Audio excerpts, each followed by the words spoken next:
All right, welcome back to the Boxing Shop week, whatever number this is. What's going on? King Felix G, Ray, what's going on, man? Hey man, another week, more boxing. It's like the year keeps getting better and better with these fights agreed to or now, still whatever. And yeah, it's been a fun year so far, man. Let's keep it going. Yeah, no, it's and this summer, I mean, it's gonna be hot. We're talking about it on Friday. It's gonna be a hot summer. We got a huge lineup. And then, kicking it off, this weekend, I'll be out there in Phoenix for the fight. And we got our guest here tonight, King Joseph Rivas. How's it going, bro? It's going, man. You ready for this fight, man? Yeah, honestly, it's been so long now. I'm just getting back-to-back fights. So it's exciting. It's going to be my third fight of the year so far. So pretty excited, man. Yeah, third fight in like a month and a half at that, not just the year like that. Just a month yeah, and a half. Right. That's right. I had a fight at Celebrity Theater, and then right after that one, I went straight to fight in Tucson, and that was pretty exciting. Yeah, no, that one was. I was at all of them too, so it was a pleasure seeing you. Right there, and then obviously I'll be seeing you again this weekend. But real quick for the people tuning in, some people probably already know you, but just introduce yourself, tell them who you are and everything. All right, so for those that don't know me out there, my name is Joseph Rivas. If you guys could follow me at King_Rivas_ on Instagram, that'd be great. I try to post on there a lot, so you guys could just follow up on me and my journey on, with my fights, that's including, when I was an amateur MMA fighter, Muay Thai fighter. Now I'm doing boxing. I've only been boxing for 2 years now, and it's been a journey. And I'm also a personal trainer. I'm a family man. I got 2 kids. And that's pretty much why I'm fighting, or else I would have stopped. I wouldn't have been fighting if it wasn't for my kids anymore. I lost the passion for it when I was an amateur. And then, shout out to my coach, Randy Robles and Julie Robles. They brought me into it. So that's why I'm doing this. And I'm grateful. I'm thankful that you guys are having me on your guys' podcast and stuff tonight. Oh yeah, definitely. And No doubt. Go ahead, Ray. I'll answer. Oh, you mentioned the different styles of fighting you do. Why boxing now, or do you still do each? Boxing now, man. Just because I was really heavy on the MMA, big time, because my dad and my brother were professional MMA fighters, and I was like, you know what? I wrestled, majority of my life, so why not? And then I did it. I was doing great. I won my belts. I won my titles. I was kicking ass. And then I was like, you know what? I fulfilled my passion, man. I already fulfilled it.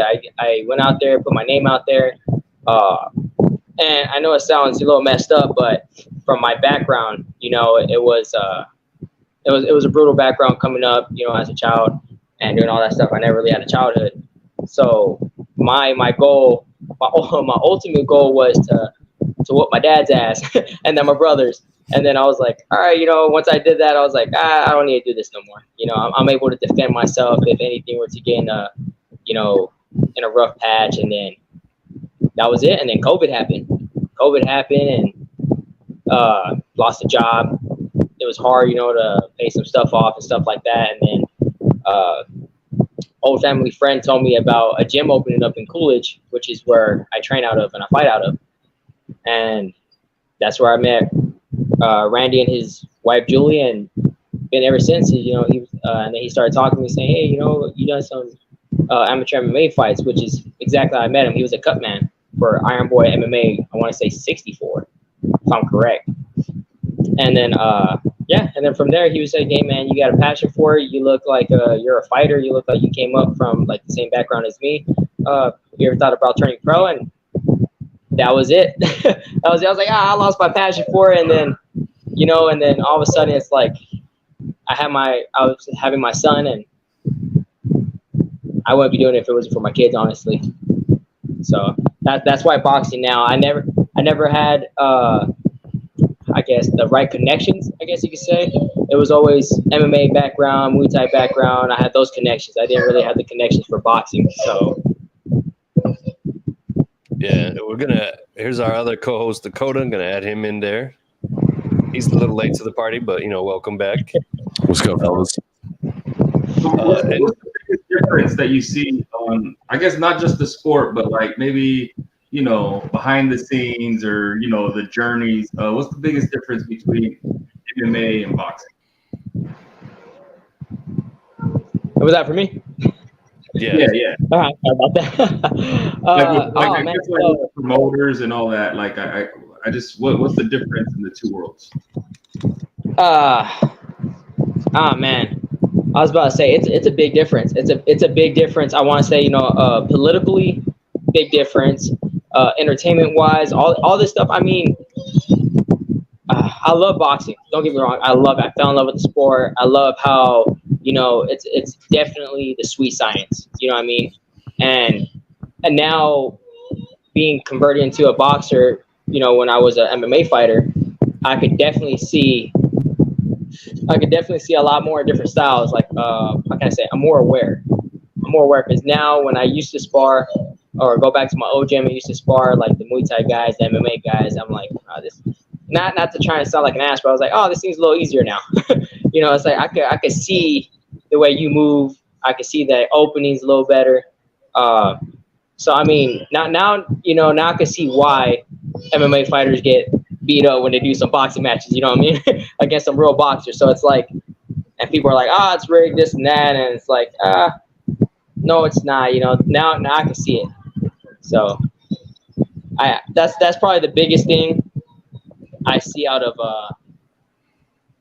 that is that. So now, for those that are tuning in and they see it's like, oh, these rigged, this is rigged, Jake Paul this, Jake Paul that. I'm not a big fan of the guy, but I mean, he's picking his opponents very well, picking the MMA fighters, knowing that he first trained boxing. So when he sees an MMA fighter and he's in the ring with an MMA fighter, doesn't matter how skilled you are, you're usually more than likely the boxer is going to come out on top, especially in their ring, I mean, just a random question I have to add to that. Like, I feel like in general, we notice, right? You don't see a lot of boxers saying like, "Oh, I could jump over to MMA and make it easy work," and you don't see boxing fans saying that. But you do see a lot of MMA fighters and a lot of MMA fans who seem to think that that's going to be an easy crossover, and it never is. Why you think that is? And I'll speak to that firsthand because I was one of those guys. I was one of those guys because, like I said, when I did all this MMA, I'm not gonna say I was big time, but I made a name for myself, and no one wanted to fight me. They knew my background. They knew where I came from. They knew I was gonna bring a show. They knew I was gonna be a tough fight. So I thought I was hot shit. And then, coming into the boxing world, like I said, shout out to my coach because he's a mad scientist when it comes to this stuff. He picks every little thing apart, and he now tuned me in to be a boxer. And when I first came to the gym, he's like, "Oh, spar or amateur guy." I was like, "Man, whatever, all right." And I did, and I got my ass whooped. And I was like, "What's he doing that I'm not doing?" And then he started telling me, "Oh, you're doing this, and this." And I was like, "Oh, I never thought of it that way." He's like, "Yeah, just change this little thing." And I changed it, did a little better, still got whooped. And he's like, "All right, now this is what I want you to do." And then it was just from there on out, man. And I was training for, I want to say, a whole year before he even thought about thinking about me turning pro. And even then, just the difference of fighting a pro boxer, coming into before I even turned pro, I fought a pro boxer, and it was just different, man. It was different. The environment, the training. I mean, I'm not gonna say it was hard or anything like that, but just like the technique behind everything, the science behind it. That's where a lot of people fail to understand, and me coming firsthand from being an MMA fighter, being a wrestler at that, not a boxer, a wrestler, a grappler. That's what I am. And then coming into a striking sport, it's like, it's still all new to me. Like I said, I've only been pro for 2 years, and only fought. I was 1-0, and now I'm 2-1. And it's like, it's a wild ride. It's something I can't say. It's something you will have to experience yourself to fully understand. Because I could sit here and I could talk about this all day and try to prove a point or something, but there's always people out there that have different opinions, different stuff with it. But yeah, man, I think, you know, like I said, you know, to go back on your question, as an MMA fighter, we have those egos of, you know, I'm big, I'm bad, I'll kick you in the head, I take kicks to the head, I can do this, and then you go in the ring and it's like, yeah, no, you can't, you know. Yeah. So, perfect example, you know, like Mayweather and McGregor, you know, when that thing just blew up, you know, it was like, oh man, let's see what this guy really got, and then. And everybody that I knew that was an MMA fan was like, "Oh, McGregor's gonna win, no problem. He hits so hard and da da da da." And every boxing fan knew that was delusional. Yeah, man. And you know, if you just go back and you watch the fight, it's like, oh man, Mayweather was toying with this guy this entire time, you know. And it's like now that you watch boxing, people are like, oh, boxing this, boxing that. It's like you have to be someone of the sport to fully understand and fully enjoy this. You know, like you just watch MMA and it's like, oh, you know, you could say whatever you want and it may happen like, oh, this guy's gonna throw a roundhouse. Oh, he just did, I told you, or something. You know what I mean?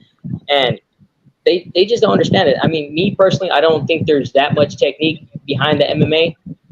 I really don't think there is. Like I said, me as the MMA fighter, you know, I've done MMA a long time, and there's and the biggest question I get to is what's easier, you know, to accomplish, being, you know, 30-0 or 20-0 as an MMA fighter or 20-0 as a boxer. And it's like, you know, yeah, we know what's easier, whatever. And then, but what was I going to say right there? I'm trying to find the words, real quick.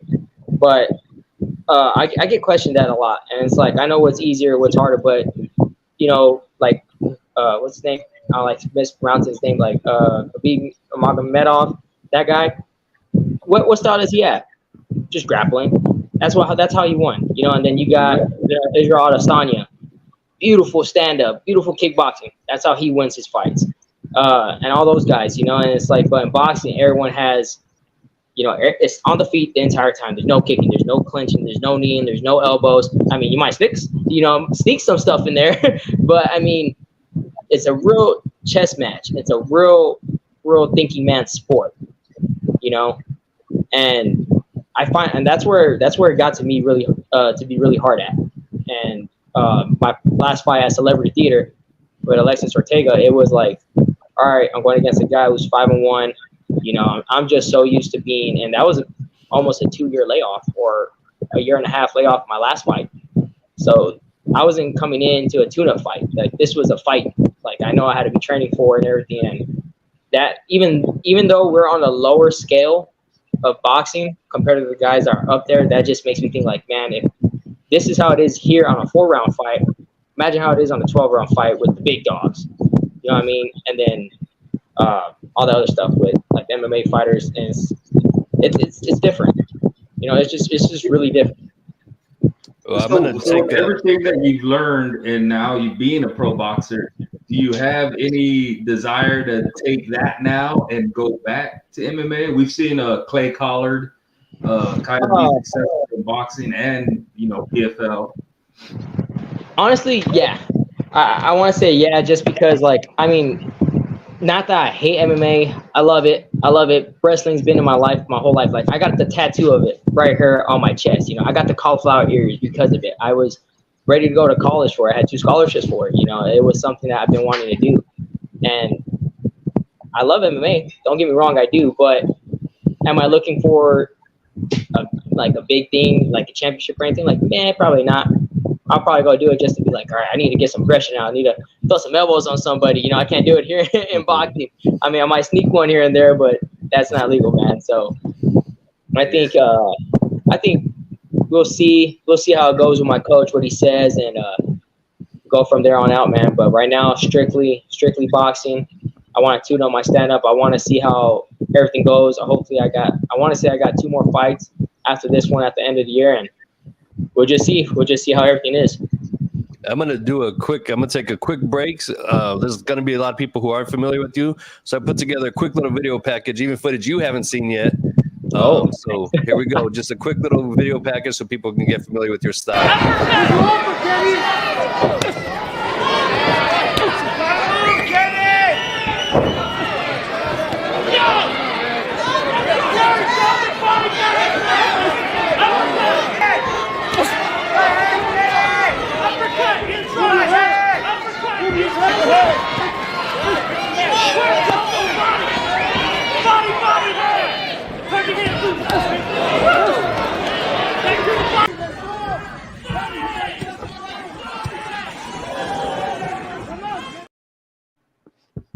go, man. Whew. Slick counter puncher, southpaw style. You're pretty sharp. Hearing about your background from MMA, you wouldn't think that you had that background because it looks like you've been boxing your whole life. You know what I mean? You're sharp. You're a counter puncher in there. With that being said, what fighters, what boxers specifically have you looked up to and kind of followed and emulated your style after?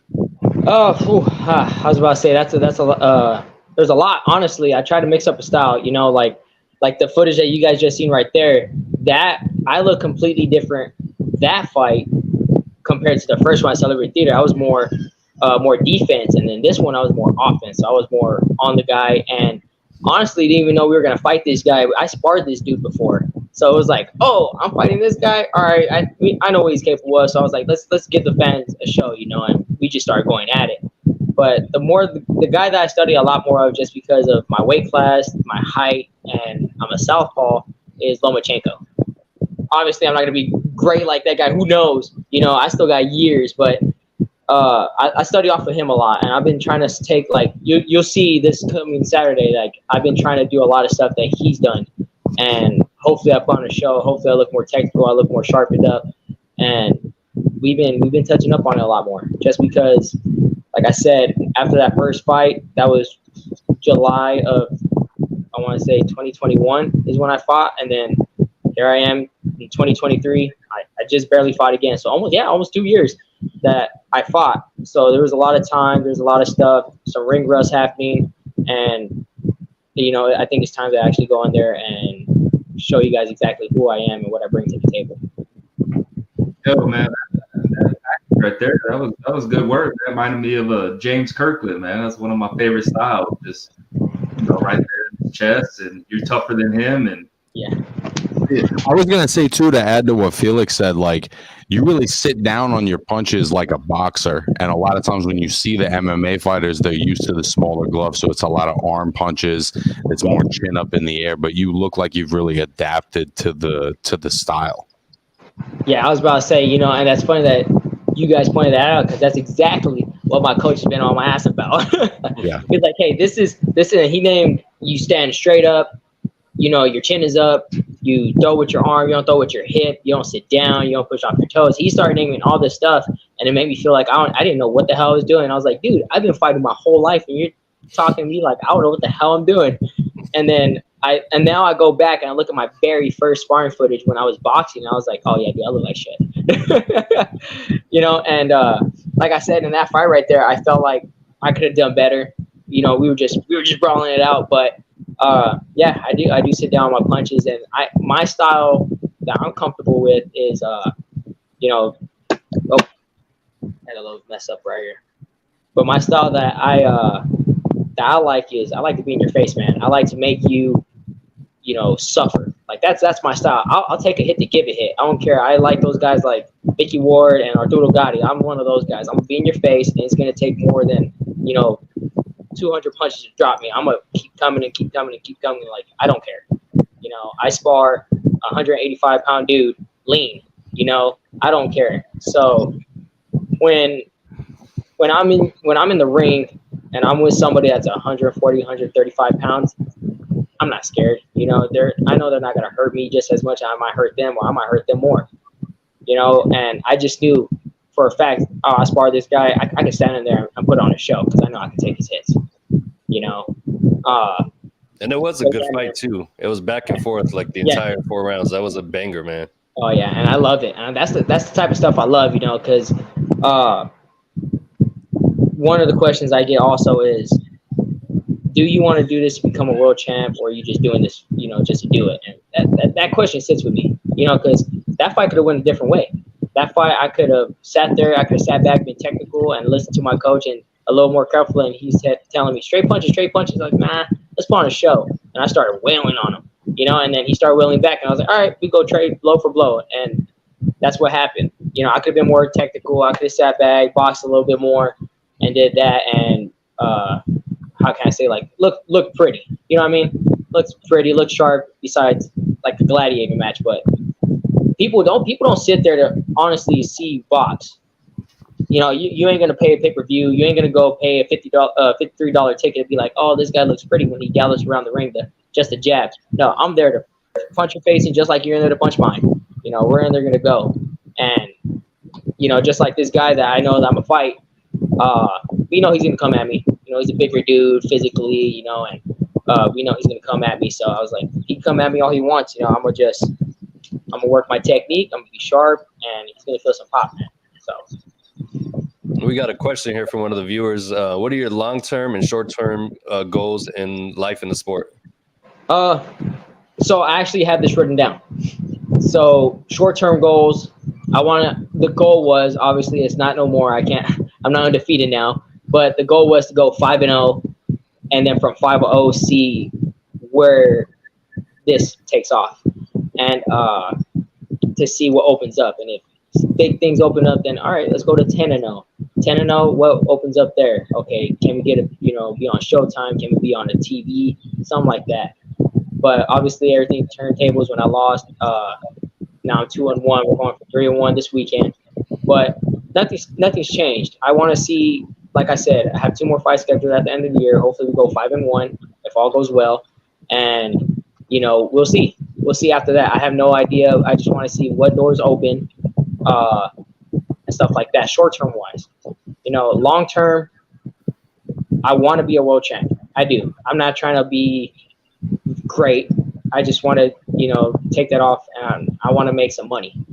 I'm not trying to be a B-side fighter, go in there and, get my ass kicked for, a couple grand. I want to go in there, put on a show, and be someone, especially for my kids to look up the way I'm looking up, and like I said, my background, dude, I come from nothing. Like if you see behind me, I got all these patches on the wall right here behind me on my brick. This is I'm back at square one. This inflation, all this stuff is messing me up, messing my family up, and I'm sitting in the house with no plumbing, no AC. Like that's the life I'm living right now. So I want to get out of here, and if I have to, build my way up, take myself to the top, and go to world title and make some money, man, then I'm gonna do it. I'm gonna do it. I'm not gonna sit back and be a B-side fighter and take crap. But long-term goal is I want to be a world champion. That's why I want to be WBO, WBC, IBF. I don't care what it is. As long as I got a title around my waist and my shoulder, we're good. And then of course go from there and see what happens from there. Is there anybody in your weight division right now that you're seeing that you kind of want to face, a few years down the line? Yeah, man. Yeah. So my weight class is 135, and this is, and probably if some fighters are on here, bro, they're probably gonna talk some shit, which I don't care, because I don't mind it. I don't mind it because my original weight I fight at is 130, 125, 126, 130. That's the original weight I fight at. No one wanted to fight. After that first fight, 1-0, everyone was like, oh, hell no, we're not going to try to fight this guy. And that's exactly what it was, because I had 6, not 3, not 2. I had 6 scheduled bouts, and no one wanted to fight. All my fighters either pulled out, they never showed up. Even the fighters on the card that were the face of the fight didn't even want to fight me. And I was like, all right, that just tells me I have to do 1 or 2 things. One, I'm going to quit boxing, I'm going to quit what I'm doing, or I'm going to bump up weight. And sure enough, I kind of did both, because a lot of stuff went on. I quit training for a while. I went to go lift, put on a lot of weight, and I started cutting it off. And now I sit at a solid 135, 140 pound weight class. And no one wanted to fight at 135. So we're like, all right, you know what? We're going to find a fight. I don't even care if it's at 156 or something. We're going to find the fight. And sure enough, that's when, shout out to Alexis Ortega. He took that fight at 140. And we said, fuck it. Let's take the fight at 140. I'm a fighter, man. I'm going to go in there. I need to let some aggression out. It's been too long. I need to do something. And we took it. So, so right now at 135, 140, to answer your question, the biggest name out there, if they're still fighting, there's a lot of upcoming 135ers. 135 pound weight class right now is a big thing blowing up, and 140. You got Teofimo, Dehaney, Shakur, Tank, Ryan Garcia, all those guys. But me and my coach always sit down and we say the same thing. It's like, want to fight Tank, man. Why not? He's, Tank or Shakur Stevenson. And only because I say this is because I feel like these are the type of guys that will hit me and will make me sit back and be like, okay, I got to box. I can't just go in there and pull a Pitbull Cruz. I can't go in there and pull a JoJo Diaz. I got to go in there and I got to sit down and actually box. And win or lose, I won't mind because I know I would have been in there with a big name and put on a great show. Could you still? You said you gained weight. Could you still get down to 126, 130 if possible, or if that opportunity came up? I would, but I'll be looking like Skeletor, man. I'll be pulling McGregor at 145. That's gonna be me. But yeah, man, I don't care. Like I said, I got that wrestling mentality, man. That's all we did was cut weight, stay on, top shape. That's all we did. So I was, man, in MMA, I was cutting down to 124, 125, and I was weighing 156. I didn't care. I was making the weight. And now I'm sitting comfortably making weight at 140 when I walk around 140, 146, 147. So I know if I could cut down that weight, I could do it. I could still do it. Are you boxing full time? Yes, I'm boxing full time. Man, it's been so long since I kicked the bag or anything like that.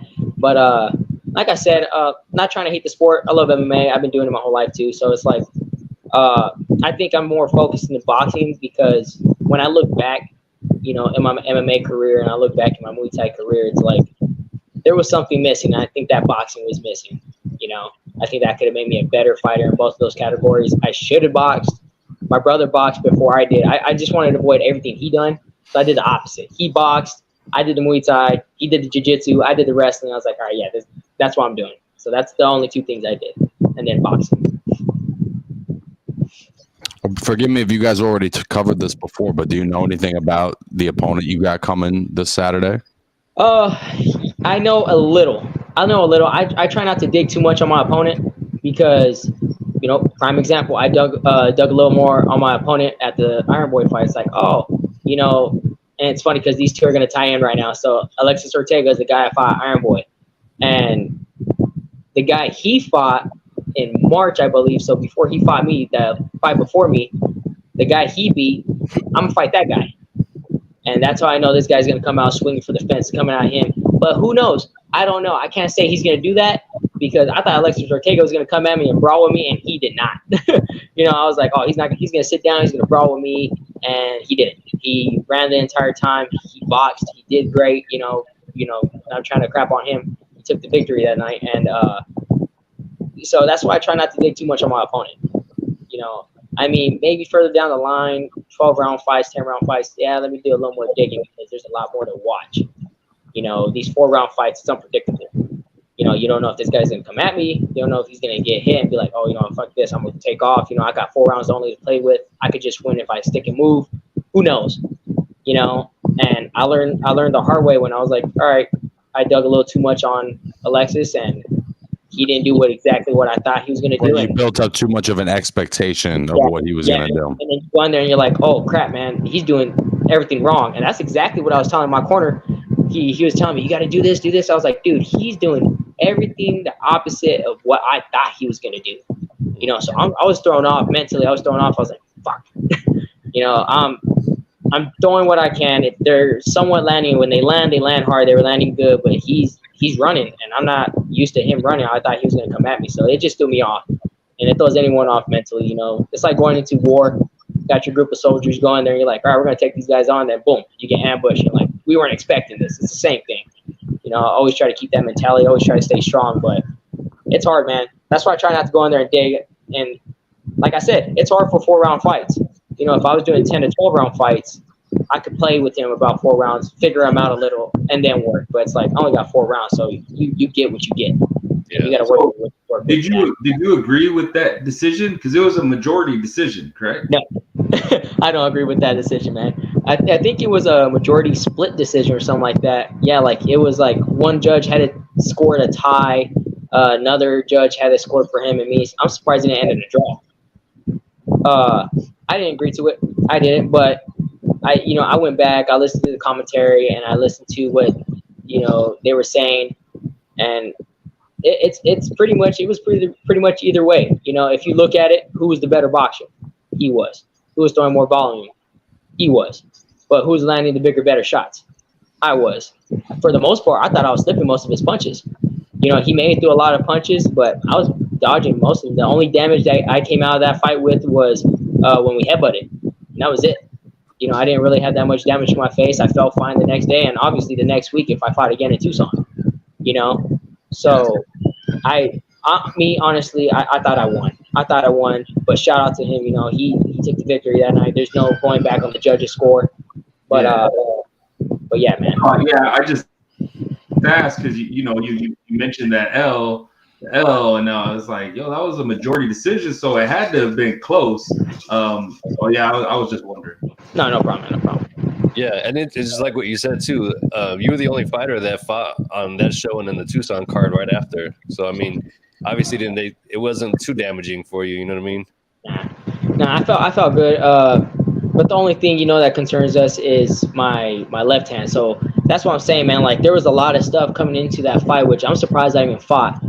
A lot of stuff happened, you know, and just recently before that fight, I'm still recovering from a car accident I had in December, beginning of January, you know, and I messed up my whole left hand, tore my tendons in my left hand, and I had a big glass out. There was a whole bunch of stuff with it, and that's my dominant hand, you know, that's my power punching hand. So it was a lot. It was a lot of pressure coming to that fight. It was more of, is my hand gonna be okay? Is my hand gonna be okay? And then I was like, you know what? I had to tough it out. And then I fought that day. And then I fought the following week, and I was like, it's not as bad as I thought, you know. So that was one concerning thing that I had, and thank God I was fine, because those 8-ounce gloves, man, you know, one little hit, you know, one little mess up your hand, you know, you could break your hand, and thank God I didn't. So. Oh yeah, well definitely, man. I appreciate you coming on again tonight, and I'll see you out there Saturday. And then if you have any other last messages for anybody tuning in that are going to be out there this weekend too, feel free to shout yeah, them out. most definitely, man. Thank you guys for whoever tuned in. You guys are watching. Thank you for the love and support. We do have about 20 tickets left, and I cannot stress this enough. And you guys might know too, it is very, very important to buy tickets off of me as a fighter, not at the ticket booth, off of me, to show that, you know, the promotion and the promoter itself, I could sell tickets, I could put on a show. I am a, you know, ticket seller, and not just some guy that you're just putting on your card to, you know, just to give a fight. I was gonna say, if I may, you know, if you guys want to buy tickets, to you know, message me right here on my Instagram name, King_Rivas_. The tickets selling quick. We only got 20 left. I got it this weekend, and it's something big. Like I said, you saw me fight these last 2 times in 1 month. Now it's time to go back again, and I'm gonna be better, you know. So I'm hoping to see, you know, you guys more often. You know, me being on here. And thank you guys for having me on here. It was a great pleasure, and I'll see you on Saturday, my man. Oh yeah, good luck, brother. If you haven't got your tickets, don't wait. You know, just hit him up. I'm sure you can hit Felix up, and he can guide you in the direction too. You know, get your tickets. Why wait, right? Yeah, that's right. Definitely. We'll throw a link on our Instagram for you and tag you and everything. Make sure people got a direct way to get to you as well. All right, thank you guys so much. Yeah, no problem. Thanks again. Good luck. Later. All right, there we go, guys. Good dude, man. I'm telling you, great dude. Definitely fun to watch. I put the clip up there so you guys can kind of get familiar as well. That's my favorite style, bro. Like, hey, it's gonna be hit and get hit, and who's gonna outlast who? Yeah. It's you can't hate on that. You know, that's what he said in there. People don't pay their tickets to watch somebody look pretty and move around the ring. They want to see a guy in their fight. You know what I mean? Yeah, and like you said, man, yeah, he has an L. If you're fighting a 4-round fight like that, bro, anything can happen, right? Like, that style is more conducive to, you know, the 10-round fight where you're gonna wear him down, and he's doing that from the jump. So yeah, he took an L, but that doesn't mean if that fight goes, you know, if that was 4, if it goes 2 more rounds or 4 more rounds, he's probably gonna win that. So I mean, I hope he sticks with it. Let us know how he does Saturday, man. Oh yeah. I'll definitely be uploading some footage too.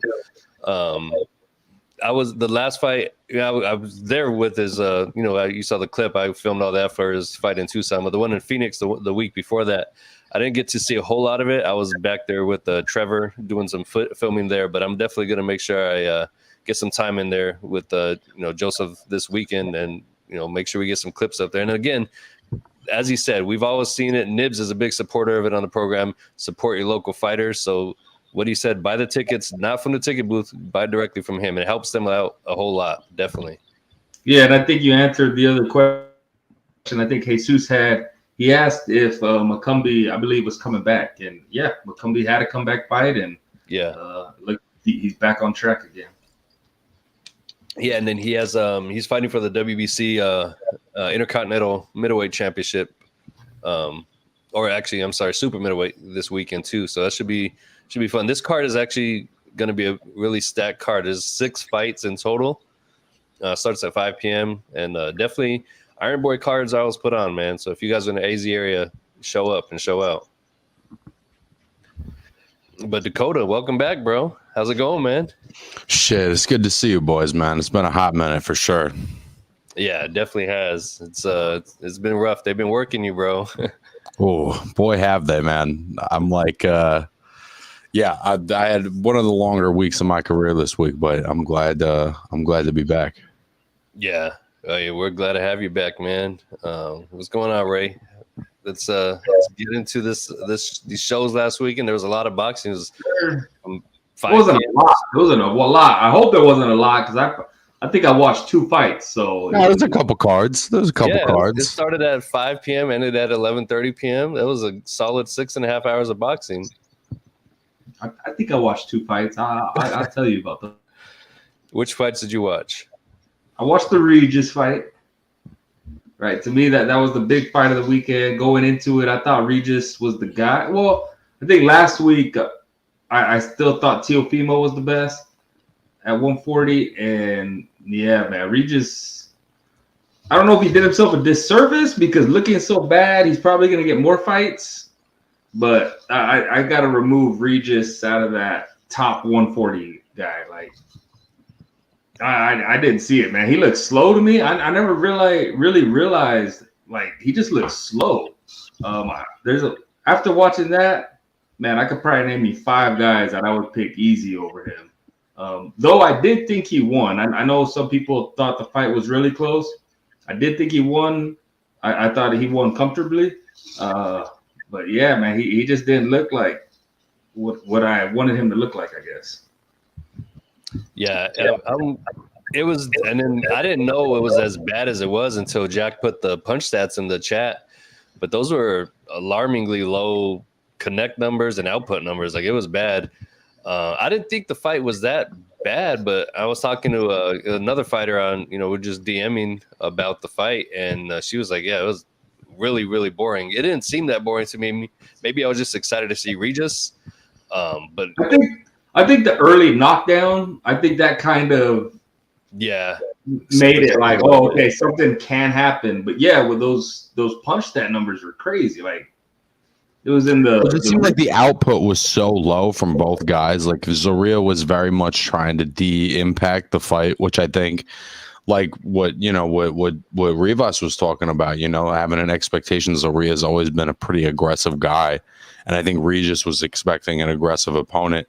And then Zorrilla is trying to de-impact the fight, but Regis kind of has that Danny Garcia style where he's not really using his feet to set himself up like that. So he's trying to find Zorrilla, but that's not really his style. He kind of like uses the upper body movement, and then when you come to him, he lets something go.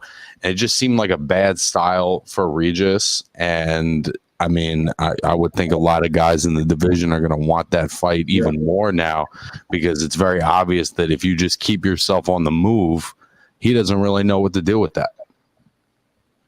Yeah, definitely. And I think, and he showed he could be dropped. That was a clear knockdown. What round? Totally, dude. Totally. And I think he admitted it too. Like, props to him. And I think Felix, you mentioned it while we're watching the hometown fights. Never turn out great, right? Yeah. You go back to, I mean, it wasn't his hometown, but it was billed like that. But Danny Garcia in Puerto Rico, he had a close fight with some bum. Who was it? Mauricio Herrera. Yeah. Oh, yeah. And, that's what that's arguable. But we won't talk about him right now. But that was a fight that Danny was at the top of the top, right? And he went there and arguably lost. Got the decision or whatever, and then you can go back, check all the hometown fights, and Regis did the same thing. It was a hometown fight, so you want to give him that, but at the same time, I do think things were exposed, especially like Dakota said, that style. He didn't look good, man. He admitted it. Eddie Hearn, said he looked really bad, but I guess the hope is that now some of these guys who acted like he didn't exist, maybe now they want that belt. I still think other aggressive guys at 140, like I think Regis will probably beat Jose Ramirez. I think like other aggressive guys that are going to come to him, I still like his chances. But like somebody like Arnold, I like Arnold's chances against Regis, man. Arnold's a very smart, technical fighter that can fight on the outside. He's got good feet. I think that those kinds of styles, like I don't know that at this point I would have picked Regis against all those guys, but against a real mover, I don't know, man. I think Jesus says Ramirez beats Regis and Teo, and I would 100% disagree with that. Yeah, I don't. I think Ramirez. I think Jose Ramirez is washed. I think he's been washed. I think he's been in too many fights. That style he's had since the beginning. Even in amateurs, he fought that way. I think that'd probably be a good fight. I mean, come on, Ramirez completely ducked Regis. If we're being honest, I think the style to beat Regis is going to be, of course, like Dakota said. So I would throw Sandor Martin out there, but just like quick, explosive guys. And at 140, 135, I mean, bro, that's what you get. Like I think a Ryan Garcia could crack him. I think Jack Catterall would be all bad. Jack Catterall. So, but going back to earlier, like before this fight, nobody was calling him out. I mean, we've seen Jose Ramirez say whatever he said so that he didn't fight him. Whenever guys would mention who they won at 140, they wouldn't mention Regis, even though Regis had a belt. And I think now, maybe we get those fights. Maybe they see something, and maybe just Regis had an off day, right? Like, yeah, because Regis. Go ahead. That's exactly what I mean. And Bean said it here in the comments, and also Regis even alluded to it in the interview, and he was brutally honest. It was not a performance that he was proud of at all. He apologized to the fans right then and there, and I think performances like that can hurt his stock a little bit, but at the same time, it opens up doors because he was kind of becoming this boogeyman in a sense at 140, and now he looks more vulnerable. And we talked about it on Friday night. Guys who have bad performances, it doesn't mean, it doesn't define their career. Their next fight opens up doors because now people are going to want that because they do look more vulnerable. So, maybe we did get just an off night for Regis, and his next performance, he's just going to steamroll whoever he is in there against. You know what I mean? I mean, in boxing, it's kind of like you're only as good as your last fight, right? And when you're the guy, there's an expectation about the kind of performances you're going to have. Yeah, and it just goes back to your last fight. Like, Regis didn't look good. He's done. Like, Canelo didn't look great. Bro, I even said, like, bro, I picked David to beat this dude. Like, you're only as good as your last fight. And you could completely change that in your next fight. So, if we get the Regis that, stop Cepeda, that went, he lost to Taylor, but that was a super close fight. That Regis, I feel like, beats a lot of these guys. But now he's going to have to prove it. And I think now he has a target on his back for these guys wanting to scoop the title. And, man, hopefully we see it, man. I think he's an exciting fighter. I think he had an off night. I think he's a better fighter than what he showed. But I do think things did get exposed, as, Dakota mentioned, that style, tracking the guy down. And he still only moves to his right ever. I think you've always said that. It drives me fucking crazy, dude. The kid only moves to his right. He can, even when he's moving straight, he's drifting over to the right. It's almost like a tick. Like he can't help it.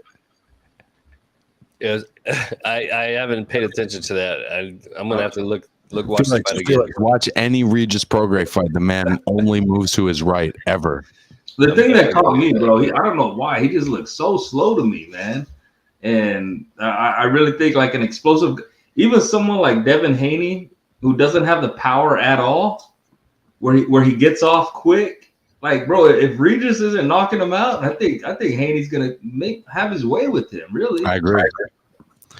But Weedy says Matias versus Regis, good style for Regis. Who wins in your opinion? I mean, listen, I think pure excitement, that's the best fight at 140, to be honest. I mean, if you're just looking for a pure banger between two of the best punchers in boxing, that's a fantastic fight, and I think it's a flip a coin fight. Yeah, and if you're asking me right now, after the weekend that Regis just fought, I'm gonna say, yo, Matias is gonna watch this dude.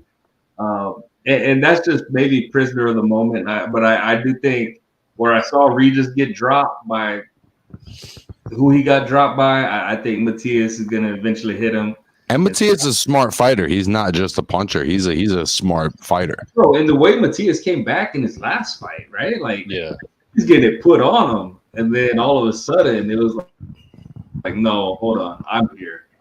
And so, yeah, if we're just right now, what is it, like June 19th, a couple of days after Regis fought, I can't see that Regis, in my mind, I can't see that Regis beating Matias.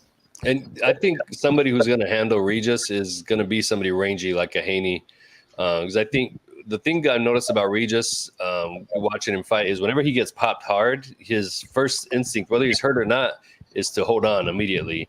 It's not to move out of the way. It's not to put his hands up or hold or anything. Or, I mean, it is hold. It's not fight back. It's as soon as he gets caught clean, it's to tie up immediately. That was like his first initial instinct and reaction.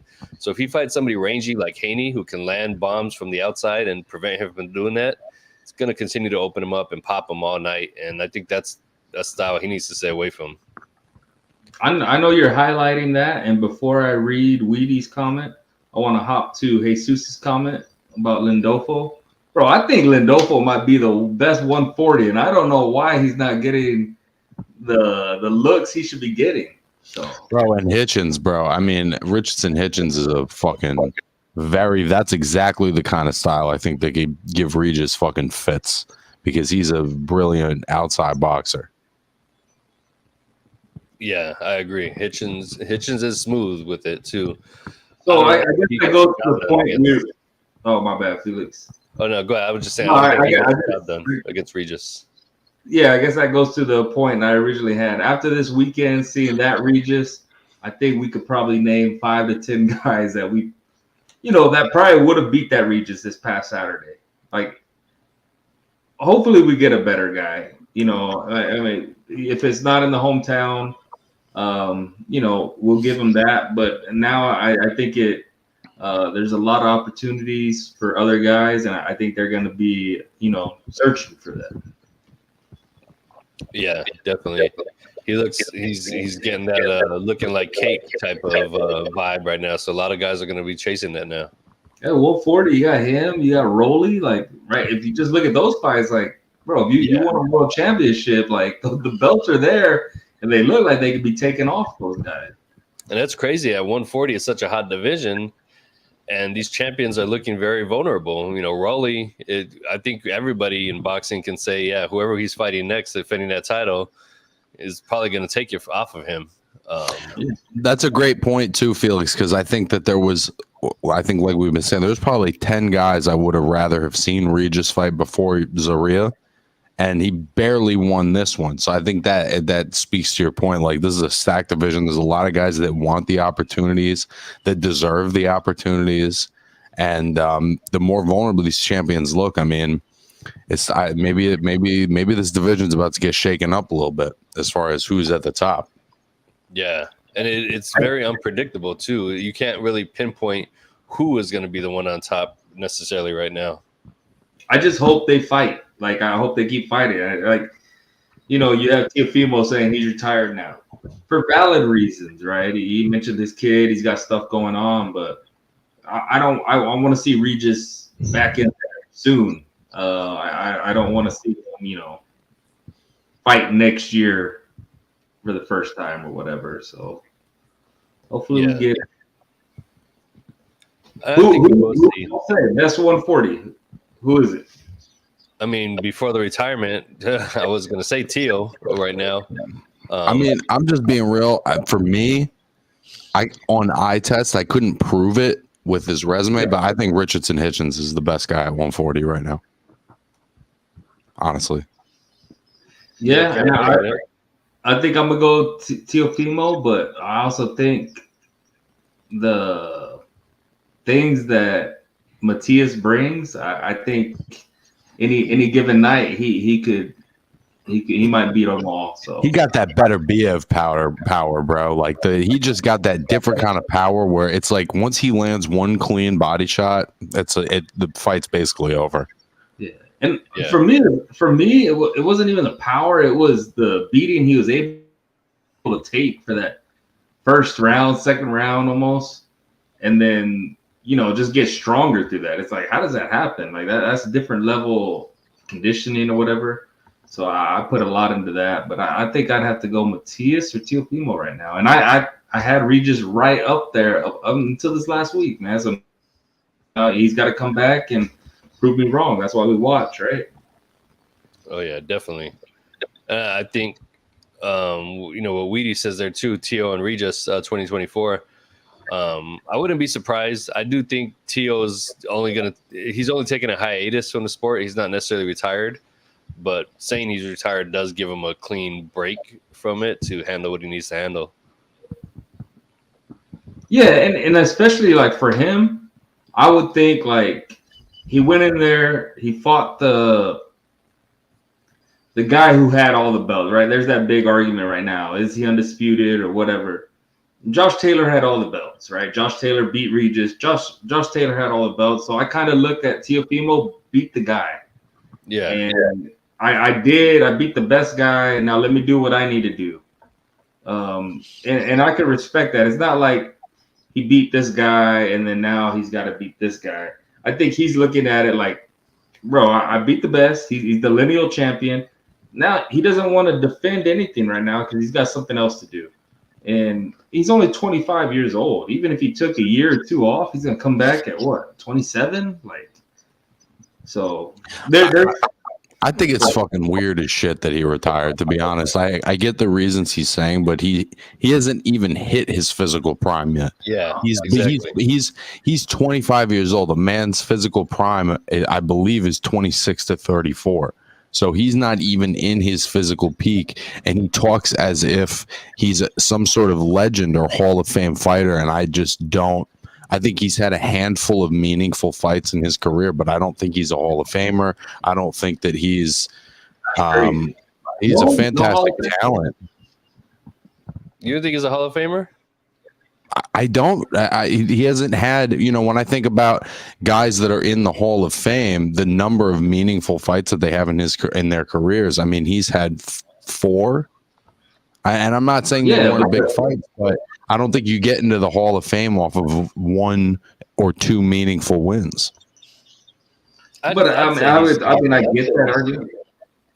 But I mean, lineal champion at 35, lineal champion at 40. Yeah. And man, you can't take that away from him. And then it wasn't like he beat past his prime Lomachenko. Like Lomachenko comes back and we all say he beat Haney.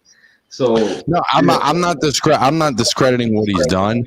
I also think that Taylor was horrible in that fight, but I think that I just think the way he talks, he speaks as if he's already had this fully arced career, and it's almost like he was just getting moving in the direction of a great fighter, and now he's going to cut it off. And I can't tell if that's just because he's kind of an unhinged person right now, or if it's a marketing tool, or what his thinking is there. But the way he talks, I feel like he thinks he's in the category of a Mayweather or a Pacquiao, and he's at 25. Floyd had done way more than this kid. Yeah, true. I mean, yeah, but I mean, is it true though? Because like Floyd was never undisputed, right? Like, yeah. I mean, there's that point. He never was undisputed. Teofimo's career on paper, like, man, you can't argue that. I would say on paper, that dude is one of the best. I'm putting him up there. But I get what you're saying, Dakota. Like, actual, what has he done? Obviously, Floyd beat a whole lot. I mean, Manny, like that doesn't even seem comparable. Even go the category below. You think about it. Tim Bradley. He's got 3 fights with Pacquiao. He's got a fight with Marquez. He's got almost all of his contemporaries. And the way Teofimo talks, he talks as if he's a guy in his mid or late 30s that's kind of been there, done that. And I'm sort of waiting to see where, you know what I mean? Like, I just think there's a disconnect there. I think Teofimo's accomplishments, though, even though they might have came so quick, they're fantastic. They're fantastic. No, and I think that puts him in there because you said Tim Bradley right now. I would say I think Teofimo had a better career, even at 25. And Tim Bradley's in the Hall of Fame. I would think so. I don't know, man. Tim Bradley fought probably 15 of his contemporaries. I just don't think that's comparable. No, he did, but Teofimo, like he didn't become lineal champ, did he? I mean, he might have beat Manny, whatever. Also, by the way, Teofimo could have 3-4 losses on his record. I mean, even Weedy saying it. He beat some of the best, but struggled against Martin. Kambosos fight. I mean, he probably lost the fight against Nakatani. There's a lot of, I don't know, man. But then the other way around, combat sports, having wins over 2 Hall of Fame fighters in their prime makes Teo Hall of Famer. I get that argument too. I just there's a disconnect. And part of it is just I don't want to say luck, but I mean he was lucky to be able to get those guys to get those fights, right? Like not everybody gets the Lomachenko fight, not everybody gets the Josh Taylor fight. But at the same time, he was probably underdog in both of those fights. I know he was an underdog going into this Taylor fight. I don't remember the odds in the Lomachenko fight. But so to be an underdog and you beat that guy, Lomachenko, and then you beat Josh Taylor when everybody's thinking, no, this guy's crazy. He's done. They're just, if he doesn't get the Nakatani decision, right? Because he probably didn't win that fight. He doesn't get the Lomachenko fight. If he doesn't get the Sandor Martin decision, he doesn't get the Josh Taylor fight. So I think if there was real justice in boxing, he'd have 3 or 4 losses, and he wouldn't have gotten these opportunities. And that's what I meant by saying, like, just being able to get those, how it all lined up. Yeah, exactly. But yeah, he got those opportunities. He made the most of them. I think he's a Hall of Famer. I would say he had a better career than Tim Bradley. I mean, I don't know. I mean, Tim Bradley has a win over Manny Pacquiao and Marquez both. Like, I don't even think it's close, to be honest. The only other person who has that on the resume is Floyd Mayweather. Like, bro, that Manny Pacquiao was that. If we're gonna argue about Teofimo decisions, obviously Tim didn't win that fight, but I think the fact that he fought Pacquiao 3 times, that he did beat Marquez pretty clearly, that he did beat the Devin Alexanders and the Brandon Rios. There was multiple champions, high caliber fighters that he was in with throughout his career. You know what I mean? It's crazy how like random fighters catch strays, right? Like, bro, why are we talking about Tim Bradley? But, yeah, no. Sorry, Tim. Like we're just using you as a measuring point right here. Tim also, his fight against Ruslan Provodnikov, I mean, it was a war, and he came out on top. And that was, I mean, ultimately that fight kind of finished him. It took years off his career too, and so sure. He's got wins over other Hall of Famers. Plus, he's got a fight of the year under his belt too. I'm not discrediting Teo. I'm rocking with him. I said he's like the best 140. But Teo's never been in a fight of the year fight. His Kambosos fight was good, entertaining, but I don't want to say that was fight of the year that year. So I don't know. I'm not going to say he has got to be better than Tim. I think on paper, this dude, I mean, really, he beat 2 undisputed champions. Yeah. Or I guess I don't know. I guess Lomachenko was, but he became undisputed there. The WBC might have messed that up with giving Haney a belt. I don't even know. But then Josh Taylor was undisputed. If he wasn't undisputed at the time, whatever. Teofimo as an underdog went up and beat him. I think he's done more. I would rank him higher than Bradley, which is, yeah, it's crazy because he's only 25, which just shows Like, bro, this guy, like, talk about face of boxing all the time. Like, man, I think we were really sleeping on Teofimo. Yeah, and what you mentioned too, fighters catching strays. Like the fight was 2 weeks ago. Why are we talking about Tio still? You know what I mean? So it's kind of random. I mean, that's kind of also what we do at the boxing shop. We go on tangents, and that's okay. It's late night boxing talk. You know what I mean?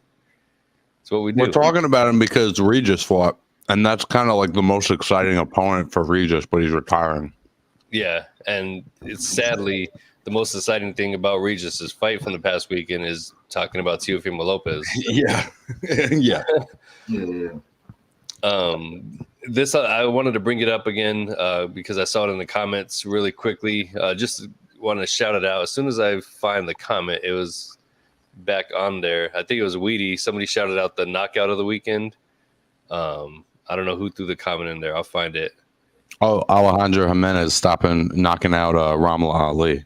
Yes. Which was I was very surprised by, if I'm being honest. Ramla is a very skilled fighter, but Jimenez has that thudding Subriel Matias type of power, and every time she caught her clean, she was impacting her a lot. Yeah, that was wild. That was definitely probably knockout of the month. For sure. Say? Yeah. Absolutely. And it's something we talked about. You don't see a lot in women's boxing, which makes it stand out even more. So that was exciting. Shout out to Weedy. I think he was the one who threw out that comment. What else went on this past weekend? Well, just on that undercard, there's something that I'd like to bring up real quick. Jenny Fuchs getting a unanimous decision over India Smith, friend of the channel here. India is constantly fighting.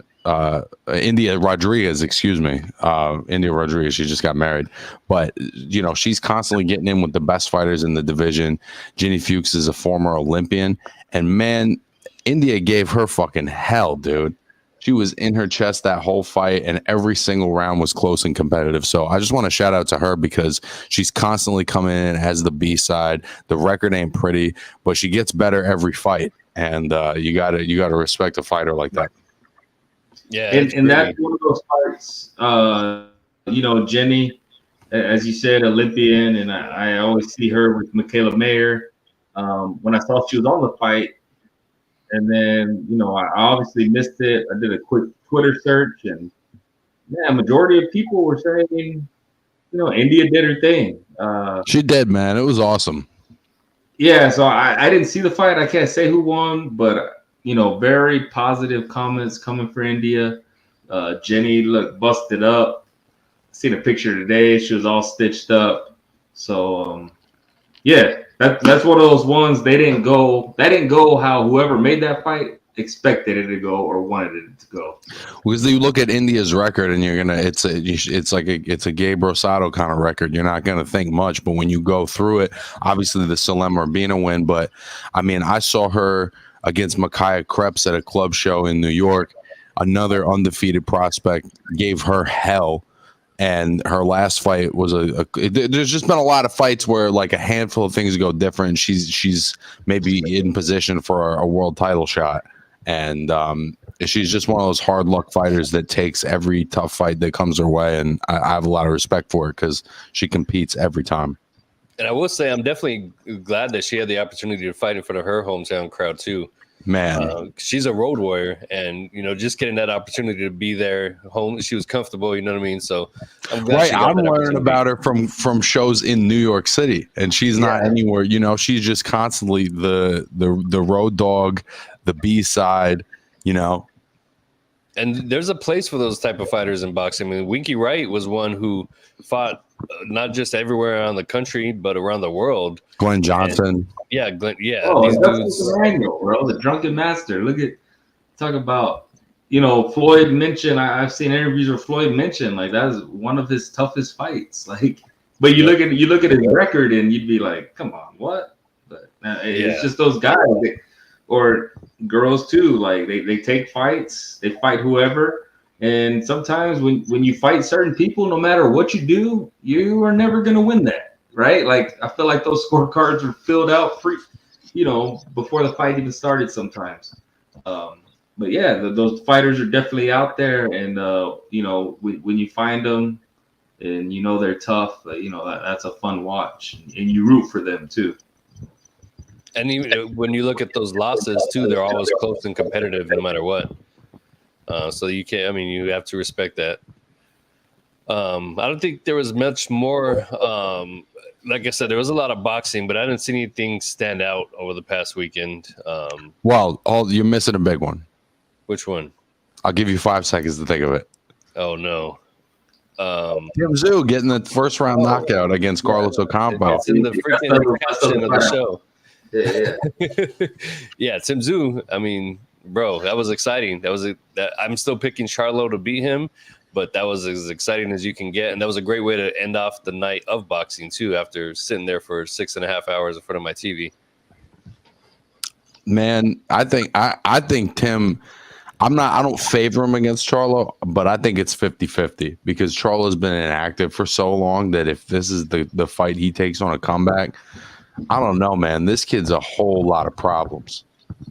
He is, and he's hungry, and he doesn't care. He's big, dude. He's a big kid. Yeah, like you can sense the hunger that he wants to be on top, and that's what I really like. He's got that chip on his shoulder, and I think it has to do with the relationship with him and his dad and the comparison. And knowing again, we've compared him to Creed all the time. He is like the real life version of Creed.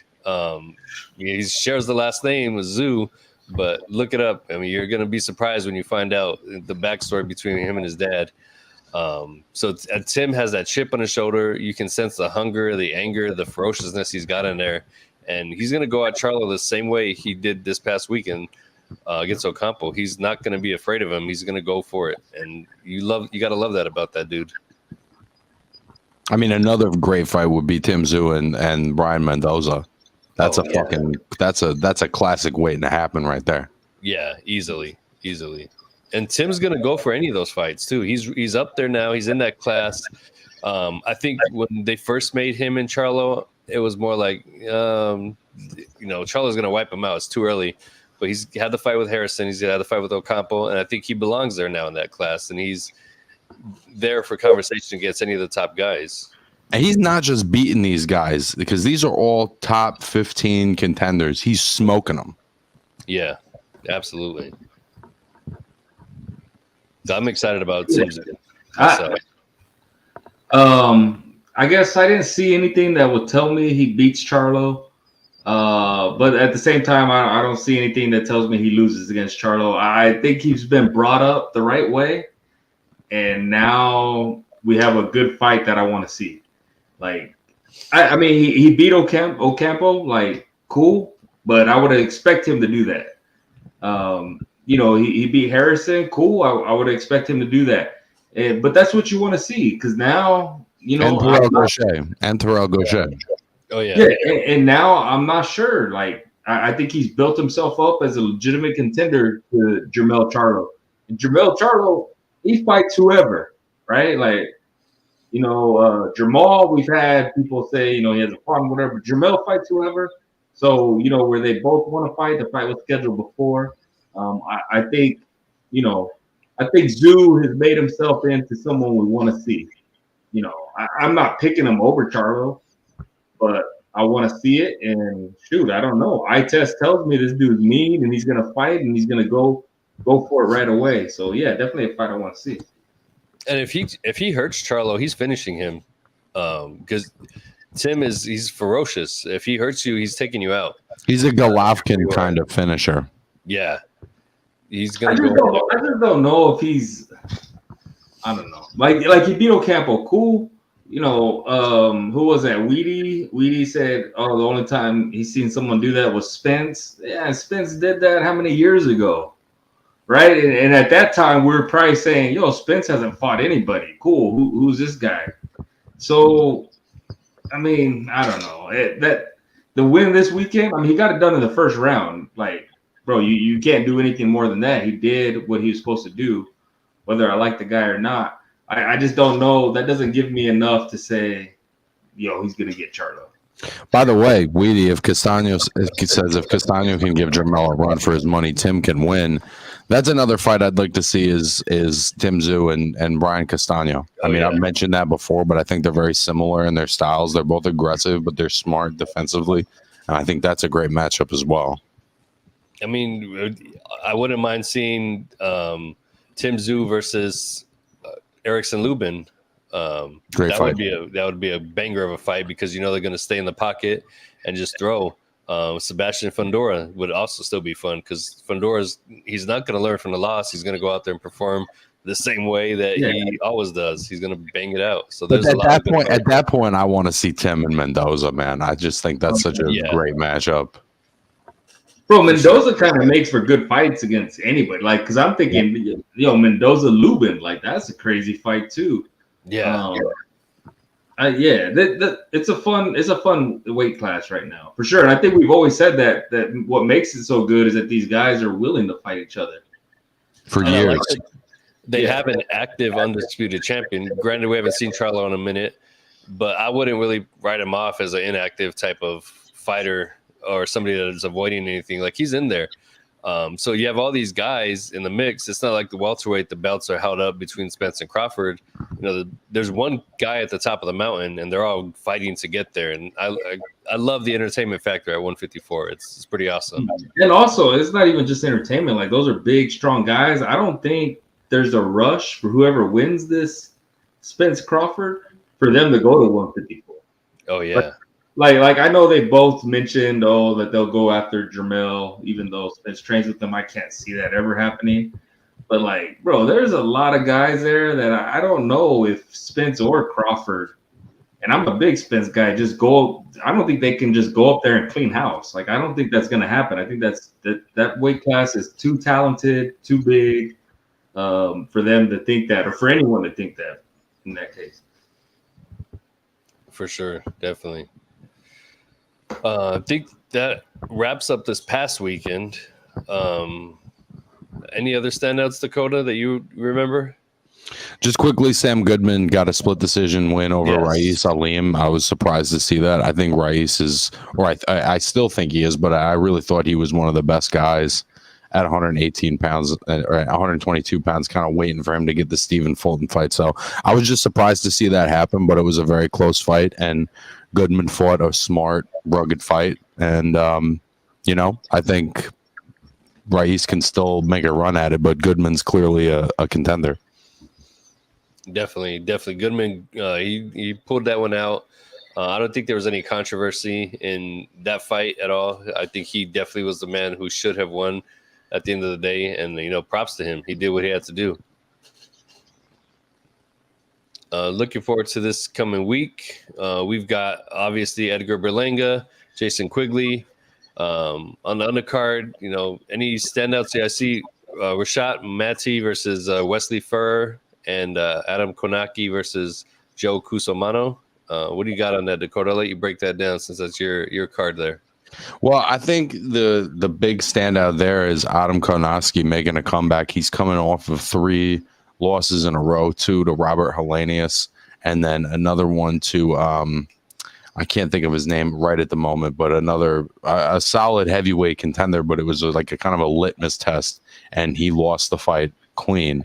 So I think this is a fight to see if he can still on some level be a factor in the heavyweight division, and I think he is going to be still very much a seat seller because he's got the Polish following from New Jersey that comes over to New York and all that. But it's going to be interesting to see, where exactly he's at this point in his career after a lot of tough fights. And this guy, I'm looking at his opponent on BoxRec. I've never seen him fight. 21-4 with 19 knockouts. Clearly, he's got pop. And that record tells me that he's in there to kill or be killed. So it could end up being a very entertaining brawl between those two. And heavyweights, you already know you're going to see some fireworks, some action. It's probably not going to go to the decision. And Adam always brings fireworks. The question is, can he bring something else to get him over the top at this level? Because the last 3 fights, it seems like he's hit a wall since the Arreola fight. Yeah, definitely. What are the standouts are on this card for you? It doesn't seem like a, super great card, but any other breakdown that you have for us on this one? Real quick, Khalil Ko, a guy from Jersey City. I'll definitely be keeping a lookout for him right down the street from me. And Harley Medeiros, a super exciting prospect at lightweight, explosive power puncher. Really looking forward to seeing him as well. And of course, Edgar, I'm looking forward to seeing Edgar too. I think we're still in this same category for him. He's fighting Jason Quigley, which is a quality opponent, but a guy that has also lost when he's fought at the very top. So this is another opportunity to compare Edgar to some of the contemporaries. I just think that this is the level of fight where he struggled a couple of times before, and so if he's able to really do a number on Jason Quigley, I think that does make a statement, at least on his progress. I think Quigley's a perfect opponent because he brings the style that's given Edgar problems in the past, but I think he's at the point of his career where he's not going to give Edgar problems. Had this been a few years ago and they fought, it'd probably be a different fight. The guy beat Shane Mosley Jr. Yeah. I mean, I still think Edgar is going to finally get that knockout again. It's a perfectly matched fight for him, and I think it's going to lead up to something pretty big for him later in the year. I don't think Edgar should have a problem, but we'll see. He's struggled in the past where we thought he was going to steamroll dudes, and he didn't. No, I hope you're right, bro. Like I hope. I'm not even a big Berlanga guy, but I realize what Berlanga can be for the sport, right? Like when you have that Puerto Rican guy, and that's their guy they ride for. Like I hope Berlanga goes in there and gets a knockout, and we're talking about him and Canelo. Like, because I think that's a big fight, and I think Berlanga kind of was on that path, and then he kind of just fell off of it. But yeah, I don't think he comes anywhere close to Canelo, but I'm not mad if Canelo takes an easy fight and beats him on a Cinco de Mayo, right? And I think that's kind of, the ceiling for Berlanga. I just hope he can get there, right? Like they've been tossing you soft toss, like just get these guys out of there, and he's kind of been struggling, not being able to. I hope he could get Quigley out of there, right? Because I think if he could do it impressive, at least that'll get some people thinking, oh, he still got his punch or whatever. But there's only so long that we can wait around for him too. Yeah, he does have to deliver at a certain point. I think this is an opportunity to do that. But if he struggles with Jason Quigley, it just sort of keeps him in this same sort of weird middle ground that he's in. And, I'm not sure what would be next for him, even if he won, but he struggled. Exactly. Like, I think he needs to look impressive so that he can get cashed out against someone we want. And by the way, New York, man, we're looking for the guy right now. Like, for a second there, maybe it was going to be Chris Colbert, and he's stalled out a little bit. Like, there's been some guys that have come out of New York, and we're looking for the guy, the new guy, and we just haven't found him yet. And I think a lot of us are wondering if that's going to be Edgar. Yeah, and I don't even think it's I go to the Puerto Rico thing. I think Puerto Rico has been searching for that guy, and they were kind of behind Berlanga, right? And you saw Fat Joe with them. You started seeing the celebrities coming out. Tracy Morgan. Yeah, you saw the celebrities coming out, and that might be a New York thing, a Puerto Rico thing. I don't know. But I feel like Puerto Rico really needs that guy, and that could sell a pay-per-view, right? And I think that's why Top Rank is so behind Xander, because they bring a whole culture with them, and I just think for Berlanga to get back on track, he needs a knockout, and I just hope he can get that from Quigley. But how he's looked, it's not a given. It's gonna be interesting to see if he does. If he doesn't, it's just going to be what I've been saying. He's low-hanging fruit for anybody there to just grab and get that dub. Well, I think if he doesn't, what changes is that he becomes the low-hanging fruit for a prospect, someone below him. Yep. Right now, he has the opportunity to get a knockout, and someone above him pick him, because you got a cool record, you could sell. But if it's another decision or whatever, we're not going to buy into that. And I think that's when a prospect comes and like, all right, we'll get him out of here. Either way, I think he's close. The expiration date is close. Yeah. It's just, is it on a big show or is it, you become the stepping stone? And I think that's what this fight will show us. I agree. Over on Showtime, we've got Carlos Adames versus J-Rock. It should be a fun one, man. J-Rock is a dude who you just can't count out, and the power is there. That should be a fun one. Erickson Lubin versus Luis Arias on the undercard. We talked about Erickson Lubin earlier. He's always entertaining. It's a dude that you tune into like all the time. That's just one of those names you tune in to watch him fight. And he gave us one of the best quotes of the show. Ray loves it. Treat a bum like a bum. Other than those two fights, there's no other big standouts on that card. Fernando Daniel Martinez versus Jade Bornea.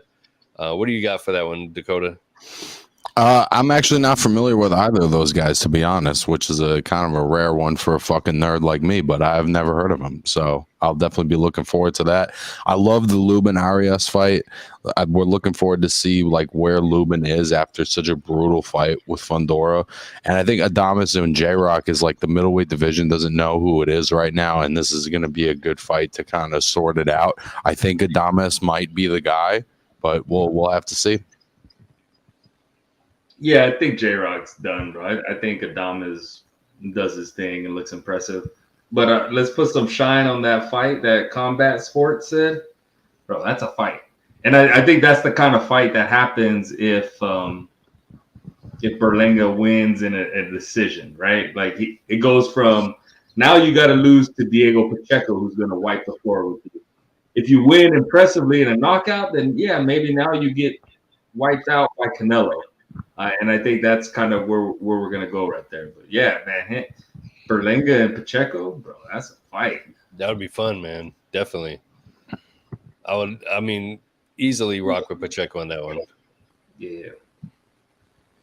So I think that's about it. I mean, we've covered all the fights. It's this is probably the least exciting boxing weekend that we have over the next 10, 11 weeks.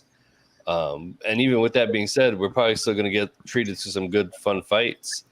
Any other last comments or things y'all want to throw out there before we wrap it up tonight? I got a couple of quick little notes, and we don't have to go into it real deep, but Josh Franco is going to have a rematch with Kazuto Yoka. That's not going to be televised, which I think is horrible because it's a great matchup. And the first fight was a very close, very competitive fight that was a draw. I think it deserved to be a draw. I would like to be able to watch that fight, and I think it's a bummer that it's not being televised. There's also another down and dirty card in Lowell, Massachusetts. You're going to have all of the Lawtown boys, Gabe Morales, Harry Gigliotti, Luke Iannicelli. All these guys are going to be fighting, and it's going to lead actually to a fight between Harry Gigliotti and Mike Ohan, Jack's guy. So yeah, that's actually a big fight for New England, to be honest. That's a big fight. I got to talk to Jack about it the other day because Mike's his guy and Harry's your guy. So now here I am with you. That's going to be fun, man. That's a good regional fight, man. I'm glad they're putting that together, and I think it's a fun matchup. Yeah, definitely. That's got a nice little buzz built in behind it already for anybody who follows the New England area boxing scene. Obviously, you're going to be rocking with your boy Harry. I got to pull for Harry, man, and I think he's just got a couple more intangibles. He's got that little bit of star power, and that's part of why he gets on TV because he really brings it. Mike's a hell of a fighter, but Harry's just kind of been to that level a couple of times more. He's got a little bit more experience under the bright lights, and I think that'll be the difference. I can't wait to see what you and Jack bet. That's going to be the best part. Yeah, we'll have to put a little something on it. Yeah, definitely. I wish you weren't tied up because I would love for you guys to both be there. That would have been even more entertaining. Hey, it's good. It's gonna be in August. Maybe I will be there. Oh, hey. Because maybe I said it confusing. That's not the fight that's happening this weekend. But if Harry wins, the Ohan fight is a go for August something. So that is something I would like to be at if I can. Yeah, that'll be hella cool. Definitely, the content we'd get for that is gonna be fire. Yeah, for sure. Two good guys too. Yeah, definitely. Of course, as being threw it out here right now too, David Benavidez versus David Morrell, they agreed. Um, I mean, so far it's looking like Is that official? Official? I haven't been It's a not part of official Planet yet. Earth. Yeah, it's not official, but it seems like it's headed down that path. I don't even know what that means though with the internet. But it was agreed to. I guess that's the official word. I showed you that video. Felix didn't want to watch it, but Jose Benavidez Sr. had said a couple months ago that they had a contract with Morrell. I think it's happening, and it said for October. So if Canelo fights, I'm not mad at it because if Canelo fights in September, David fights in October. I'm sure they're gonna sell it as I'm the guy that Canelo didn't want to fight. I think that sets up massive fight the next year.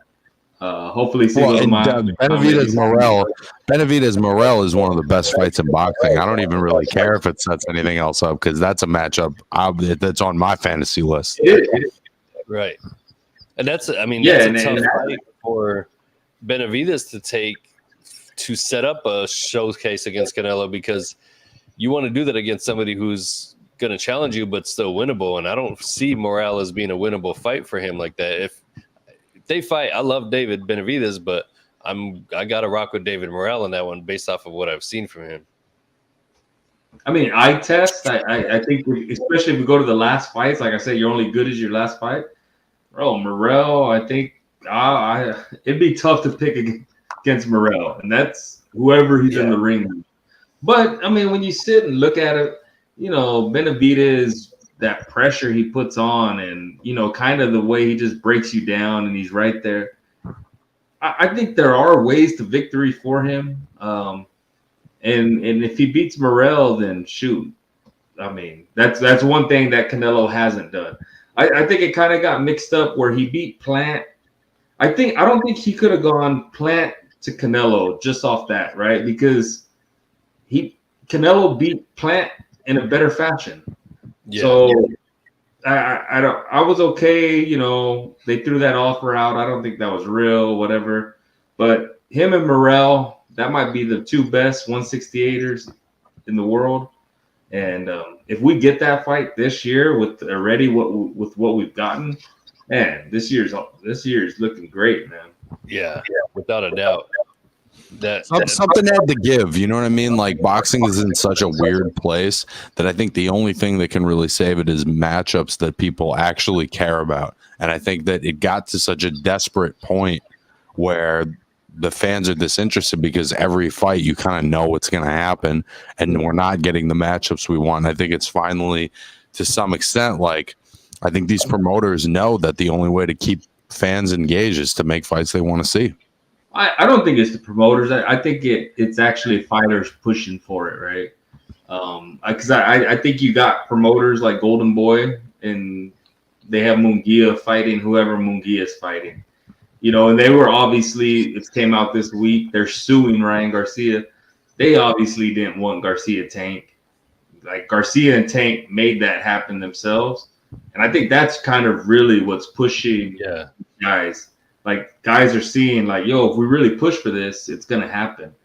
And I just hope it continues to happen. Like, yeah,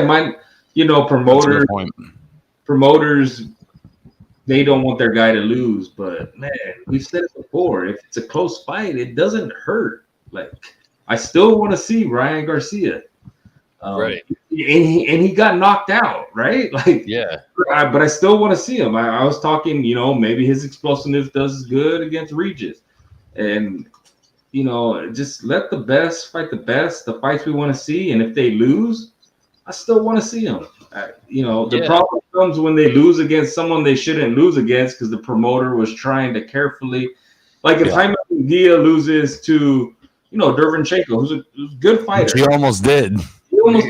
Yeah. Like if he loses to him, bro, I'm off Munguia. I'm probably off Munguia already, but it's like, man, you were supposed to beat that guy, you did it. But if Munguia loses to, I don't even know, Triple G in a close fight, I'd be like, okay, man, let's see Munguia again. But the best gotta be fighting the best. And if you lose at that, then I don't think a loss matters. For sure. Well, that's pretty much it, man. We definitely went. It was a good show as always. A good interview. Again, tune in to if you're in the Arizona area, go down, show support, get some tickets from Joseph Rivas. We'll have the link. Tag him on our Instagram. Any of the last comments, fellas? I think that's it for me, man. Hell of a show, boys. It was good being back, and look forward to the content I'm going to get to make this week at the Berlanga week. Oh yeah, definitely. Yeah, if you're down there, go give Dakota a hard time for sure. You don't want to give me a hard time, baby. Give him a hard time, and he'll take you for a slice of pizza after. Yeah, I'll take you to New York Pizza Suprema. There we go. And if you listen to Felix, I mean, don't listen to the Canelo hate. I mean, yeah, I don't know what's up with him, but yeah, man. And just appreciate what we got going right now because, yo, we don't always get this, right, in boxing. Hopefully it's a trend that continues. But, man, it's a real good year. I hope I didn't mess up his name earlier, but the Drunken Master, Emmanuel Augustus. If I said that wrong, my bad. I don't know. For some reason, I thought I might have. But, yeah, look him up. Those are some great highlights. Right? Yeah, that dude was something else. That's what Nibs always talks about, that cat. One of my favorites ever. Yeah. But that guy was one of my fucking favorites when I first got into the sport. Yeah. Did you call him Emmanuel Burton? No. I didn't know. I didn't know if I said Augustus. I thought maybe I flipped his name. Oh, but he was also Emmanuel Burton, right? Yeah. Yeah. Very unique. So back then, his dad and his mom weren't married, and so his last name was Burton. And when they got married, he changed it to Augustus or something like that. It was interesting story, but interesting cat all around. Watch some highlights, man. You have to, like, even if that's one of the ones that maybe transcend the sport, like that you might show a casual, like, yo, check this guy out. Yeah. And yeah, definitely better fighter than what his record showed. Like I said, Floyd mentioned him as one of his toughest fights, and yeah, props to him, man. We talk about not having another like Ricardo Mayorga again. Like, we're never gonna get another Emmanuel Augustus again either. One of a kind. Yeah, definitely. Well, there we go. We'll end it on that note. Make sure you look up Emmanuel Augustus. That's your homework for the week, and we'll come back and talk about him again next week. All right, fellas. Hell of a show. Peace.